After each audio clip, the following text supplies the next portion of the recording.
بسم اللہ الرحمن الرحیم۔ السلام علیکم۔ آئی ایس پی اسٹوڈیو میں خوش آمدید۔ ناظرین، آج کی ویڈیو میں ہم حضرت ابراہیم علیہ السلام کی قربانی کے بارے میں بات کریں گے۔ ویڈیو کی تفصیل میں جانے سے پہلے آپ سے گزارش ہے ہمارے چینل کو سبسکرائب کر لیں اور بیل آئیکن کو ضرور دبا دیں تاکہ ہر آنے والی ویڈیو آپ تک پہنچ سکے۔ ناظرین، عید الاضحیٰ حضرت ابراہیم علیہ السلام کی یاد تازہ کرتی ہے۔ حضرت ابراہیم علیہ السلام کی زندگی کے بہت سے پہلو ہیں اور ہر پہلو میں ہمارے لیے عبرت اور نصیحت ہے۔ ناظرین، آپ کی زندگی کا ایک نمایاں پہلو قربانی ہے۔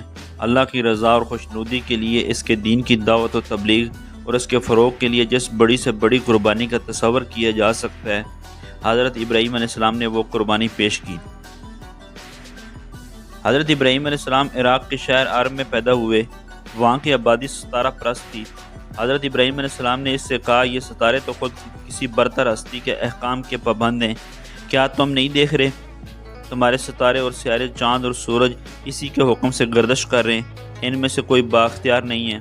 یہ کیسے خدا ہو جائیں گے؟ خدا تو وہ ہے جس کی ان سب پر حکومت ہے اور ایک ہے۔ میں اسی ایک خدا کو مانتا ہوں، اس کے سوا کسی کو خدا نہیں مانتا۔ انی وجہت وجہی للذی فطر السماوات والارض حنیفا وما انا من المشرکین۔ میں نے اپنا رخ کیا اس ذات کی طرف بالکل یکسو ہو کر جس نے آسمانوں اور زمین کو پیدا کیا، اور میں شرک کرنے والوں میں سے نہیں ہوں۔ ناظرین، حضرت ابراہیم علیہ السلام جس شہر میں پیدا ہوئے، اس کی آبادی پوری ستارہ پرست تھی۔ اس کے درمیان حضرت ابراہیم علیہ السلام فرد واحد تھے جنہوں نے ستارہ پرستی پر تنقید کی اور اللہ واحد کی پرستش کا علم لے کر کھڑے ہو گئے۔ اس پر قوم مخالف ہو گئی، بادشاہ وقت مخالف ہو گیا، یہاں تک کہ خاندان جو بہت ہی بااثر تھا مخالف ہو گیا۔ باپ نے کہا کہ اگر تم اپنی اس دعوت سے باز نہ آئے میں تمہیں سنسار کر دوں گا۔ اس پر بھی حضرت ابراہیم علیہ السلام اپنی دعوت توحید سے باز نہ آئے تو قوم نے فیصلہ کیا کہ اسے ایسی سزا دو کہ دنیا یاد رکھے کہ جو ہمارے دین کی مخالفت کرتا ہے اس کا کیا اشر ہوتا ہے۔ انہوں نے کہا، اس کے لیے ایک آتش قدہ تیار کرو اور اسے دکتی ہوئی آگ میں پھینک دو۔ ناظرین، انہوں نے اس پر بھی عمل کیا، لیکن حضرت ابراہیم علیہ السلام نے کہا، میں اللہ کے دین کے لیے جان دے سکتا ہوں، میں ایک خدا کا ماننے والا ہوں۔ یہ ناممکن ہے کہ میں اپنی جان بچانے کے لیے اسے چھوڑ دوں اور دوسرے خداؤں کی پرستش کرنے لگوں۔ تم میری جان لینا چاہتے ہو تو لے لو، میں اللہ واحد کے نام پر حرف نہ آنے دوں گا۔ یہ کوئی معمولی بات نہیں تھی۔ جب تک آدمی کے دل میں ایمان و یقین نہ ہو، اس پر جان دینے کا حوصلہ نہ ہو، اس وقت تک یہ جرأت نہیں کر سکتا۔ ناظرین، قوم نے آتش قدہ تیار کیا۔ کہا جاتا ہے کہ وہ اتنا بڑا تھا کہ خود اس کے قریب نہیں جا سکتے تھے، چنانچہ حضرت ابراہیم علیہ السلام کو گوپن میں باندھ کر پھینکا گیا۔ منتظر تھے کہ ابراہیم اس میں جل کر راکھ ہو جائیں گے، لیکن اللہ تعالیٰ کو ان سے ابھی کام لینا تھا۔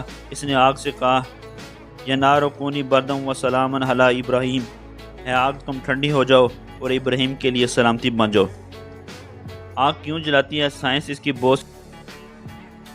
کی بہت سی توجہ کرے گی، لیکن صحیح توجہ یہ ہے کہ اللہ کے حکم سے جلاتی ہے۔ پانی کیوں پیاس بجھاتا ہے؟ اس کی بہت سے توجہ کی جائیں گی، لیکن صحیح بات یہ ہے کہ پانی کے ذریعے پیاس اللہ کے حکم سے بجھتی ہے۔ اگر اللہ نہ چاہے تو پانی پیاس نہیں بجھائے گا، آپ کے حلق کے نیچے پانی نہیں اترے گا۔ اسی طرح آگ بھی اللہ کے حکم سے جلاتی ہے۔ اللہ نے آگ سے کہا، تمہاری تپش ختم ہو جائے، کسی طرح کی تکلیف نہ پہنچے اور وہ صحیح سلامت نکل جائیں۔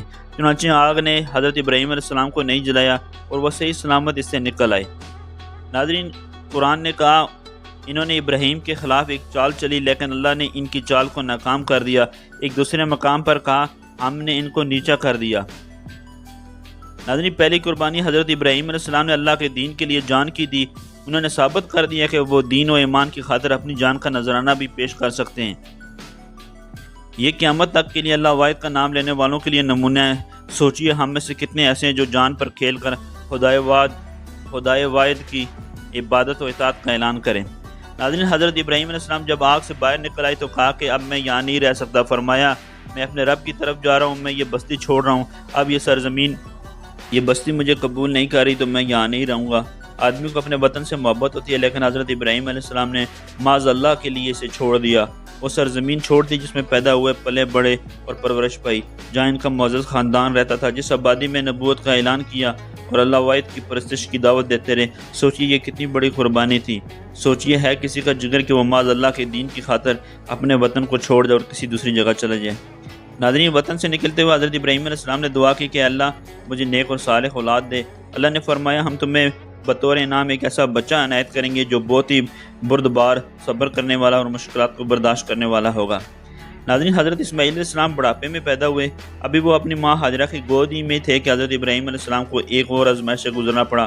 حکم ہوا کہ اپنی بیوی اور بچے کو بڑھاپے کی اس اولاد کو، جس کے لیے دعائیں کی تھی، مکہ کی سرزمین میں جہاں اس وقت صفا و مروہ کی پہاڑیاں ہیں، چھوڑو۔ اس پر حضرت ابراہیم علیہ السلام نے یہ نہیں کہا کہ اللہ، وہاں کیسے اپنے بیوی بچوں کو چھوڑ دوں جہاں نہ تو گھاس اگتی ہے، نہ پانی، اور نہ رہنے کا کوئی سامان، کوئی پرندہ تک نظر نہیں آ رہا۔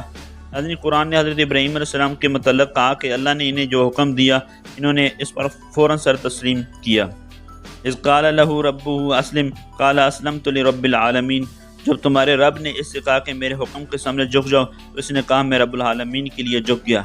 ناظرین، حضرت ابراہیم علیہ السلام کو اللہ کے حکم کے سامنے سر جھکانے میں کبھی ایک لمحہ کے لیے بھی دقت پیش نہیں آئی، بلکہ وہ فوراً اس کے سامنے جھک گئے اور اس پر عمل کے لیے تیار ہو گئے۔ روایات میں آتا ہے کہ جب حضرت ابراہیم علیہ السلام اپنی بیوی ہاجرہ کو بچے سمیت بے آب و گیا پہاڑوں کے بیچ میں چھوڑ کر واپس ہوئے تو ہاجرہ نے ان سے پوچھا، اس بے آب و گیا میدان میں چھوڑ کر اب کہاں جا رہے ہیں؟ حضرت ابراہیم علیہ السلام نے کچھ جواب نہیں دیا، شاید زبان نہ کھول رہی ہو۔ حضرت ہاجرہ نے پھر کہا، آپ اللہ کے پیغمبر ہیں، کیا یہ اللہ کا حکم ہے؟ تب حضرت ابراہیم علیہ السلام نے کہا، ہاں، میں اللہ کے حکم سے تمہیں یہاں چھوڑ رہا ہوں۔ حضرت ہاجرہ نے کہا، اگر یہ اللہ کا حکم ہے تو وہ ہمیں ضائع نہیں کرے گا۔ یہ حضرت ابراہیم علیہ السلام کی ایسی قربانی تھی جسے دنیا آج تک یاد کر رہی ہے۔ انہوں نے اپنی بیوی اور بڑھاپے کی اولاد کو ایک سنگلاخ زمین اور وادی غیر ذی زرع میں اللہ کے حوالے کر دیا اور اپنے سفر پر روانہ ہو گئے۔ ناظرین، آپ دیکھیے، اس سے بڑے امتحان اور اس سے بھی بڑی قربانی کا وقت آ گیا۔ قرآن کہتا ہے کہ جب اسماعیل علیہ السلام ذرا چلنے پھرنے کے قابل ہوئے تو حضرت ابراہیم علیہ السلام نے خواب میں دیکھا کہ وہ اپنے بیٹے کو ذبح کر رہے ہیں۔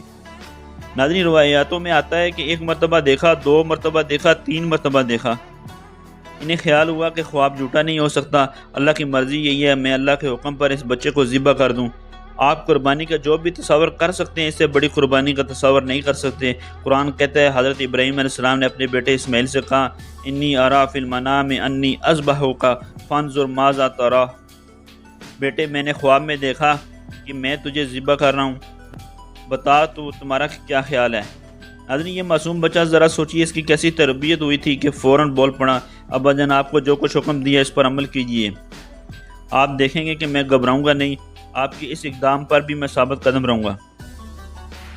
ناظرین، جب حضرت ابراہیم علیہ السلام نے بیٹے کو ذبح کرنے کے لیے لٹایا تو آسمان سے آواز آئی، بس خواب پورا ہو گیا، تم امتحان میں کامیاب ہو گئے۔ پھر ایک مینڈا لایا گیا اور حکم دیا گیا کہ اس بچے کی جگہ اس کو ذبح کرو، یہ اس جان کا فدیہ ہے، یہ ہے وہ قربانی جس کو ہم یاد کرتے ہیں۔ اس طرح حضرت ابراہیم علیہ السلام نے اپنے عمل سے ثابت کر دیا کہ اے اللہ، تیرا حکم ہو تو یہ چھتری ہر تلک پر چل سکتی ہے۔ اللہ تعالیٰ نے اس عمل کو قیامت تک کے لیے نمونہ بنا دیا۔ حضرت ابراہیم علیہ السلام کے بعد ان کی بہت سی تعلیمات ختم ہو گئی تھیں، لیکن قربانی کی یہ رسم باقی تھی۔ لوگ قربانی کرتے تھے، اسلام نے بھی اسے باقی رکھا۔ حضرت رسول اللہ صلی اللہ علیہ وسلم کو ابراہیم علیہ السلام کے دین اور انہی کے راستے پر چلنے کی ہدایت کی گئی۔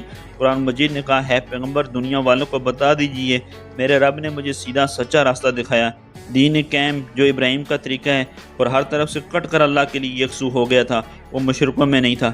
اس کے بعد ارشاد ہوا، بے شک میری نماز، میری قربانی، میری تمام عبادات، میرا جینا، میرا مرنا سب رب العالمین کے لیے ہے، کوئی اس کا شریک نہیں، اسی کا مجھے حکم دیا گیا ہے اور میں سب سے پہلے اسلام لانے والا ہوں۔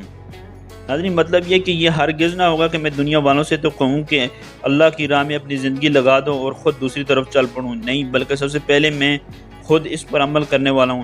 یہ ہے وہ راستہ جو حضرت ابراہیم علیہ السلام اور حضرت محمد صلی اللہ علیہ وسلم کے ذریعے اس امت کو دکھایا گیا، اسی پر چل کر وہ آخرت میں سرخرو ہوگی اور دنیا کی رہنمائی کا مقام اسے حاصل ہوگا۔ تو کیسی لگی آج کی ویڈیو؟ کمنٹ سیکشن میں اپنی رائے کا اظہار ضرور دیجیے گا۔ چینل کو لائک اینڈ سبسکرائب کر لیں۔ Thank you very much. اللہ حافظ۔